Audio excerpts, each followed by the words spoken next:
어둑한 새벽 경복권 집현전의 작은 방 안에 두 사내가 마주 앉아 있습니다. 촛불 하나가 바람에 일렁이고 그 불빛 아래로 먹물 냄새와 한지 냄새가 뒤섞여 떠덥니다. 한 사내의 이름은 성삼문이고 다른 사내의 이름은 신숙주입니다. 이 두 사람은 조선 최고의 임금이었던 세종이 직접 고른 천재 중의 천재였습니다. 같은 방에서 밤새 글을 읽고 같은 꿈을 꾸며 함께 훈민정음이라는 위대한 문자를 세상에 내놓은 동지였습니다. 그런데 이 둘의 운명은 어느 날을 기점으로 완전히 갈라지게 됩니다. 한 사람은 뜨거운 쇠꼬챙이가 무릎을 관통하는 고문 속에서도 끝내 입을 다물었고, 다른 한 사람은 그 고문을 지켜보는 자리에 앉아 있었습니다. 한 사람은 수레에 사지가 묶인 채 찢겨 죽었고, 다른 한 사람은 조선의 최고의 관직에 올라 편안한 죽음을 맞았습니다. 도대체 무엇이 이지천재의 길을 이토록 극단적으로 갈라놓은 것일까요? 오늘 이 이야기는 단순한 충신과 배신자의 이야기가 아닙니다. 570년 전 그 갈린 길에서 당신이라면 과연 어떤 선택을 했을지 끝까지 함께 생각해 주시기 바랍니다. 이야기의 시작점은 조선 역사상 가장 빛나던 시절인 세종대왕의 시대입니다. 세종은 1420년대부터 집현전이라는 왕실 연구기관에 조선 팔도에서 가장 멀리가 좋은 젊은이들을 불러 모았습니다. 그 가운데 유독 세종의 눈에 든 두 청년이 있었으니 바로 성삼문과 신숙주였습니다. 성삼문은 1435년 18살의 나이에 생원시에 합격한 수재였고, 신숙주는 1439년 23살에 문과에 급제한 언어의 천재였습니다. 세종은 이 두 사람을 각별히 아꼈는데 특히 훈민정음을 만드는 극비 사업에 핵심 인력으로 투입했습니다. 성삼문은 당시 명나라의 의문학 대가를 만나기 위해 요동까지 13번이나 왕복했다고 전해집니다. 신숙주 역시 일본에 9월간 파견되어 외국어 연구에 몰두했고, 그 결과물이 훗날 해동제국기라는 외교 보고서로 남게 됩니다. 밤이면 집현전의 좁은 방에서 둘이 나란히 앉아 글자의 모양과 소리를 놓고 밤새 토론해설 그 장면을 상상해 보십시오. 그렇게 1446년 세상에 훈민정음이 반포되었고 두 사람의 우정은 조선학문의 꽃이었습니다. 그런데 이 아름다운 시절은 오래가지 못했습니다. 1450년 세종이 세상을 떠났고 뒤를 이은 문종마저 재위 2년 만인 1452년에 숨을 거두었습니다. 문종은 죽기 직전 겨우 12살이던 아들 단종을 신하들에게 맡기며 이 아이를 부디 잘 보살펴 달라는 유언을 남겼습니다. 이것을 고명이라 부르는데 김종서, 황보인 같은 원로 대신들이 그 무거운 약속을 받았습니다. 성삼문과 신숙주 역시 세종의 손자인 어린 단종을 지켜야 한다는 사명감을 가슴에 품고 있었습니다. 하지만 권력의 칼날은 이미 어린 왕을 향해 날을 세우고 있었습니다.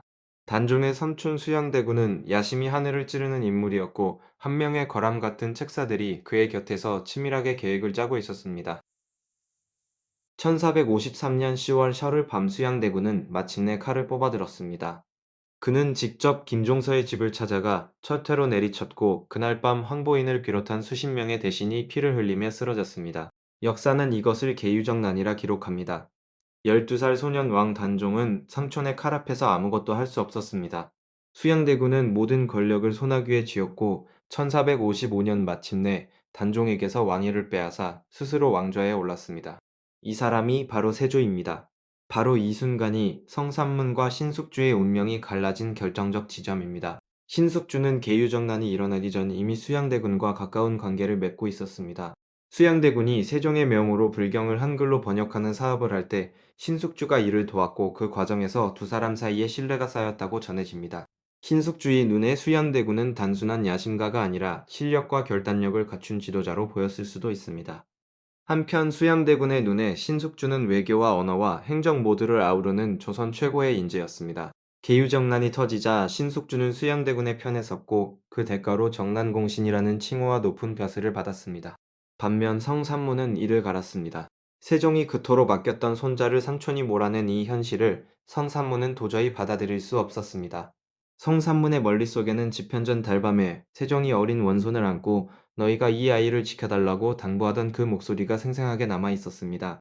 성삼문은 박팽년 이계, 하위지 유성원 유응구 등 뜻을 같이 하는 동지들과 비밀리에 단종 보기를 도모하기 시작했습니다.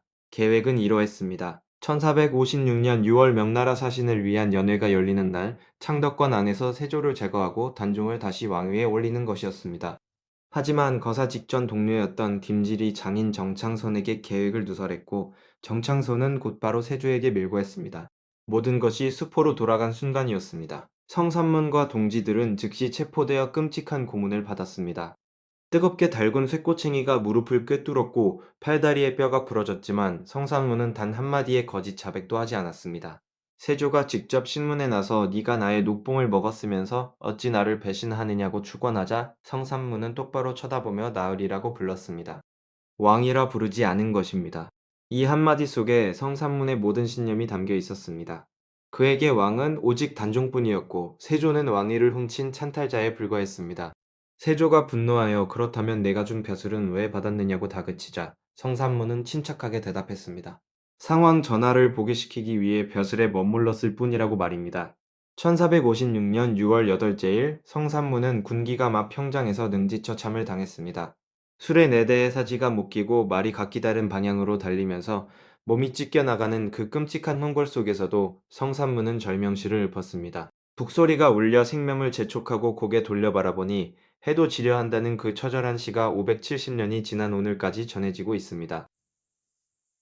성산문의 아버지 성승도 함께 처형되었고 그의 가족은 멀문에 가까운 화를 입었습니다.